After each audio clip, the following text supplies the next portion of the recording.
So smudging. It's something that is talked a lot more about these days than it was 10 years ago, but still a lot of people don't really know what it is. The basis behind smudging is it's an energetic way of cleansing a space, but it is not commonly taught the full way of doing a proper smudge or cleanse. Now, I am by no means saying that I am doing it right and somebody else is doing it wrong, but I will teach you in this video how to do the complete ritual of smudging in order to get the best energetic feeling out of your space. Before you want to try the ritual of smudging, it is very important that you have your intent very clear. The other thing is you want to make sure you are in the proper mindset. I always tell my students when I am teaching this, you do not want to try smudging your home or the space of anybody else if you have had a bad day, if you are sick, or if you are just not feeling energetically up to it. It really does take a lot of positive energy in order to properly cleanse a space. You want to first prep yourself. In order to prep yourself, you can do it one of a couple of ways. You can do a ritual bath if you want to go the fancy way. You can purchase a ritual bath, or you can just use a regular salt bath in order to energetically cleanse yourself. You just want to make sure that you are in both the proper mindset and energetic space before you carry on with cleansing. A second way that you can prep yourself when preparing to cleanse an area is to smudge yourself. You want to carry the smoke to your eyes so that you may only see good things, smoke to your ears so that you may only hear good things, smoke to the head so that you only think good things, smoke to the heart so that you only bring good things to the world. Again, then you carry it down your body, picturing that smoke as it is swirling around you, carrying away any negative energy so that you are in the proper set in order to carry on with the cleanse. So for this video's purpose, I will be showing white sage. I like white sage because energetically wise, it is very, very thorough within its cleansing properties. I always kind of compare white sage to bleach, meaning it is going to remove all energy from a space. And we'll get into what you need to follow up with as we get a little bit further down the line. When beginning the practice of smudging, I usually have my 4 items that represent the 4 elements. I have my sage that represents earth, my smudge wand, which represents air, my candle, which represents fire, and my abalone shell, which represents water. But like I said, you can just have a small bowl of water near you. That will also be a good representation of water if you're choosing not to use an abalone shell as your vessel. As far as your vessel, I always say, use what you have, use what you love. So I have always loved the abalone shells. They're beautiful. It's something that I get a lot of enjoyment out of, so that is what I use. However, if you have a pretty bowl, a pretty glass bowl from the dollar store that you enjoy, then go ahead and use that. You just want to make sure that it is fireproof and it is not something that is going to be used in the kitchen in any way, that this is the exclusive use for it.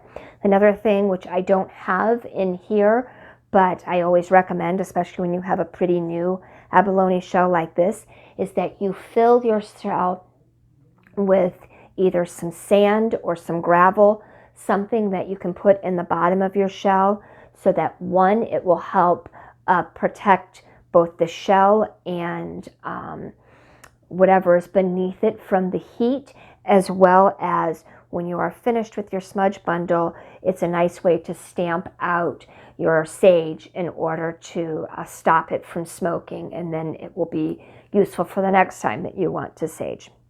The way that I was taught was to start at the front door of the home. So I will go to the front door of the home.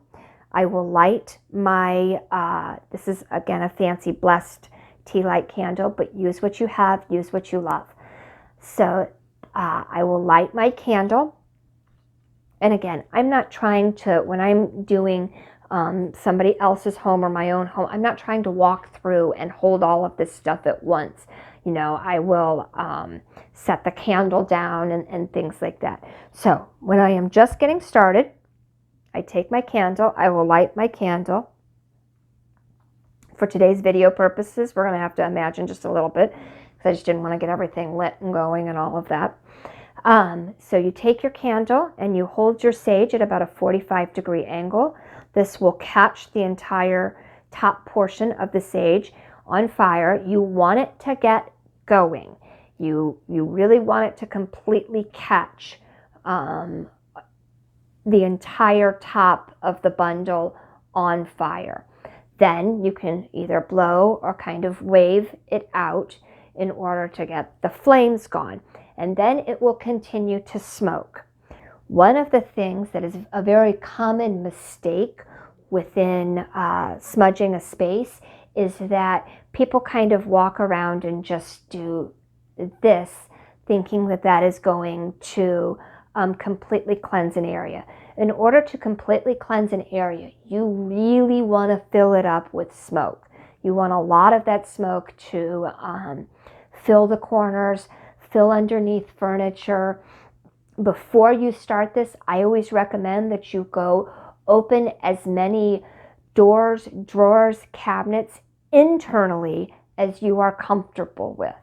Another very common mistake is that people crack doors and windows before they begin smudging anything, and then that is just diluting your smoke with fresh air. You want to wait until the end before you crack your doors and windows. I start at the front door of the home. I have heard from other people that they start at whatever they consider the heart of the home, or a lot of times the kitchen or the dining area. However, I was taught to start at the front door of the home. And as you are smudging a space, you always want to remember to move in a clockwise spiral pattern, both along the doors and walls as you're going up and around, as well as through the room. So if you just remember clockwise spiral pattern, you'll always kind of get it right. You start at the front door, and with either your smudge wand, your feather, you can use your hand if that is what you're choosing to do, but you have got your smoke going and you want to direct that smoke at the bottom of the door. You can start from either side, but you want to start at the bottom of the door and work in a clockwise spiral pattern. So you will move like this, bringing your smoke up around to the other side until you get to the middle of the front door. And then you move throughout the home in a clockwise spiral pattern. Right next to my front door, then it would be my dining room. So I would step to the dining room, do that first wall in a clockwise spiral pattern, then move to the next wall, clockwise spiral pattern, and then I'm moving clockwise both over the walls as well as through the room. I finish all 4 walls within the room and then move into the center of the room, making sure I am really filling that space with smoke and directing that smoke underneath tables, underneath couches, within cabinets, drawers if possible. You really want to fill that space up with smoke. As you go through the space, it is really, really important that you are holding that intent and intention with you as you walk through the space. Now, you can keep this very simple as please remove all negative energy and fill this space with light and love. It doesn't have to be complex in order to be effective. You just want to make sure that you are in the proper energetic spot, that your mind is in the proper spot, and that you're really filling that space up with smoke. You're going to start on the ground level front door, work your way clockwise spiral pattern both over the walls and then through the room. And then you're going to kind of work your way out into the heart or center of the home. If there is an upstairs, you fill the area with smoke as you walk up the stairs, and then continue in that clockwise spiral pattern through each room as you get through the upstairs. When you finish with the upstairs, if there is a basement, you then move to the basement in order to finish up there. Basements are usually dark. Basements usually have never been energetically cleansed, and I recommend that you spend a lot of intention and a lot of energy, again, making sure you're hitting those dark areas and really filling that space up with smoke. Now, you have, as you walk through the home, I also have my little abalone shell, which I am ashing off in order to keep, embers from dropping around. But again, I don't try to balance all of this in my hands as I'm walking through the space. I walk in, I kind of make sure it's ashed off well. I will set my abalone shell down, and I'll work my way through the space. Now I have gone through the home. I have worked my way through the entire home. I have really filled it up with smoke. Now is the time that you want to open those doors, open the windows, get all of that fresh air. And as the fresh air kind of carries through, that smoke has attached on to all of that negative energy. Little other scientific tip that I can tell you is that in my last video, when I was talking about the energetic cleansing or lifting of a space, I was talking about positive ions. When you burn, sage is one that I definitely know of, but I know that there are other ones as well. This produces negative ions. So when you're burning these herbs throughout the space, it actually is producing an actual reaction. It's hooking on to all of those positive ions, which will naturally carry kind of a stagnant, sticky, negative energy within a space. And therefore, when you open those windows and you open those doors, as that smoke clears the room, it's not only carrying that feeling, but it's actually carrying a physical change to the room, which is something that I find absolutely amazing. Now that you have your space completely energetically cleansed, you want to make sure that you're filling it back up with positive energy. Nature refuses to leave a vacuum. If you don't bring positive things back into the space, the negative ones will take the path of least resistance and flow back in. So you want to make sure that you fill it back up with positive things. There's a number of ways that you can do this. If you want to keep it the most straightforward and simple, you can simply walk through a space and speak positive things into the space. If you're going to do this, I highly recommend that you speak your intentions into each specific room, either carrying one mantra throughout, such as, please fill this home with light and love. Make it a sanctuary of peace, protection, and abundance, prosperity.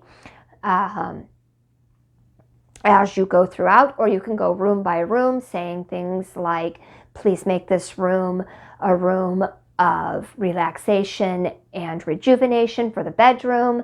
Your home office could be, please make this a space of creativity and productivity.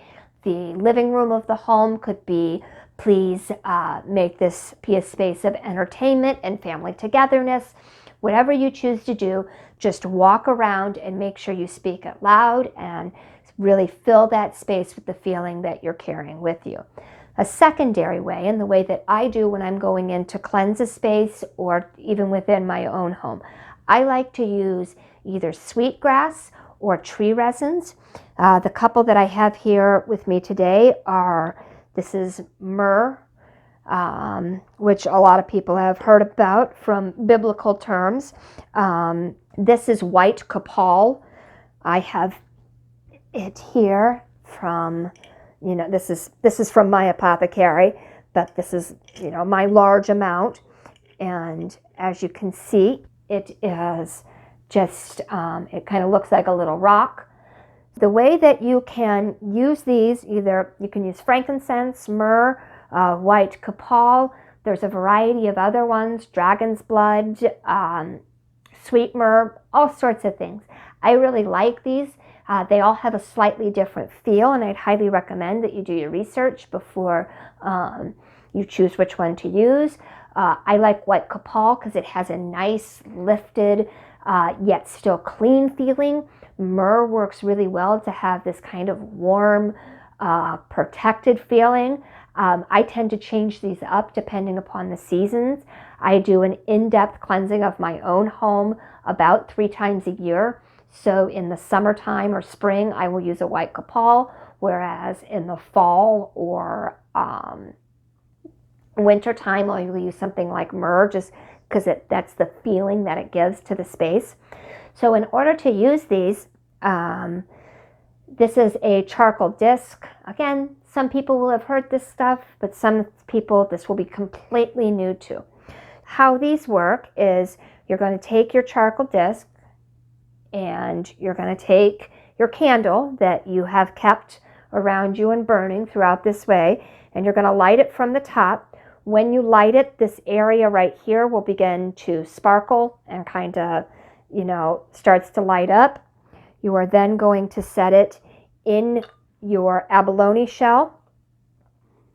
This is where I was saying before, you want to make sure that you have either sand or gravel, something in the bottom of your abalone shell.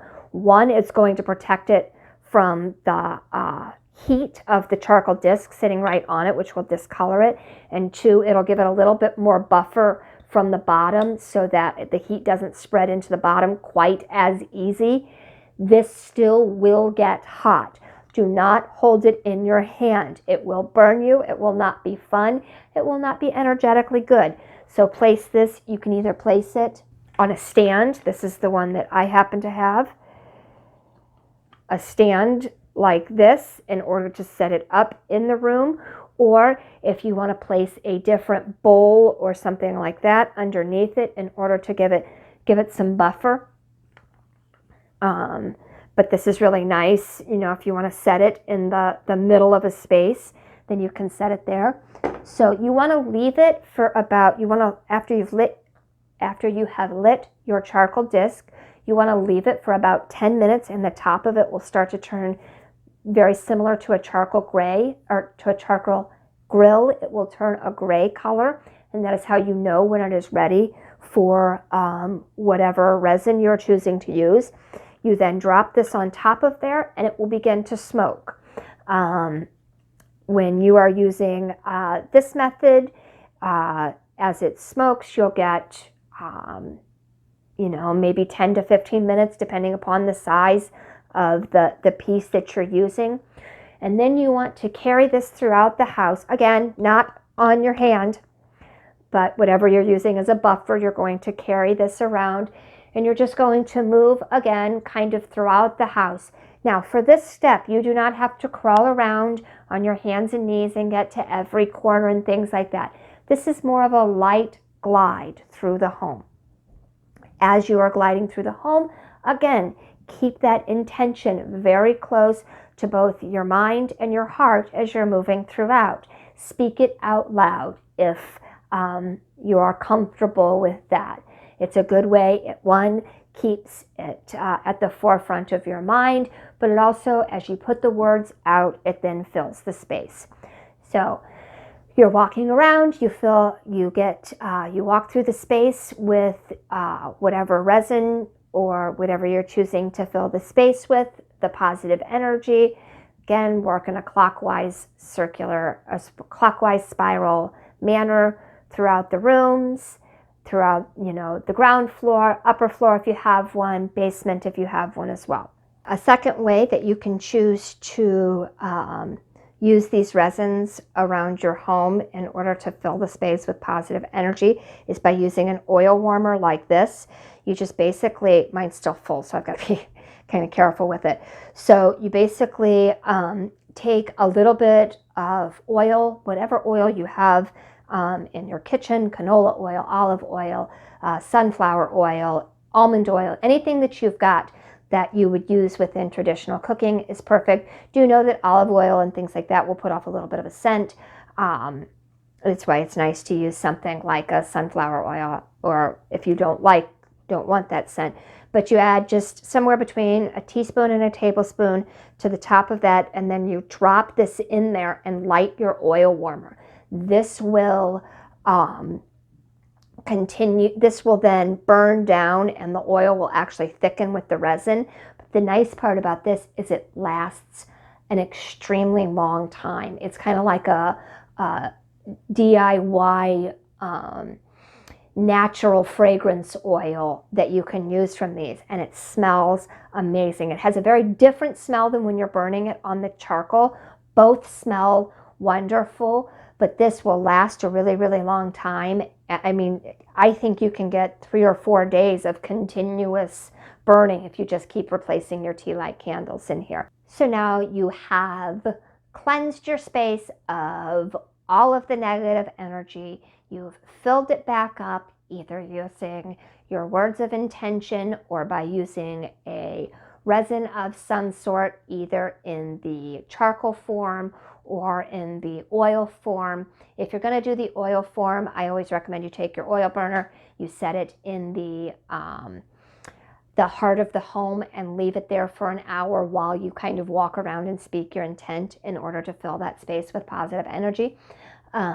But you've cleansed it, you've now filled it back up with positive energy, and it's now time to lock down and secure this work that you've now walked through and done.